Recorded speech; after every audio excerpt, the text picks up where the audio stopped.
Hey everyone, today I'm going to show you how to log into Glassdoor. Without any further ado, let's get started. First, open your web browser and navigate to glassdoor.com.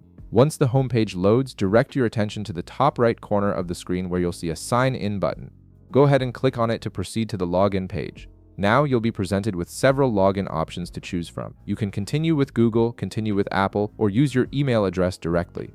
Each option works perfectly fine, so select whichever method you prefer based on how you originally created your Glassdoor account. For this tutorial, I'll be demonstrating the Continue with Google option, but the process is similarly straightforward regardless of which method you choose.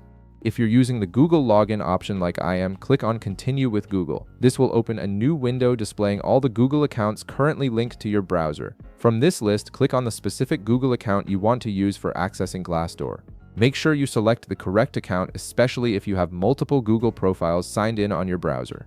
After selecting your account, you'll need to wait a few seconds while Glassdoor verifies your credentials and loads your profile.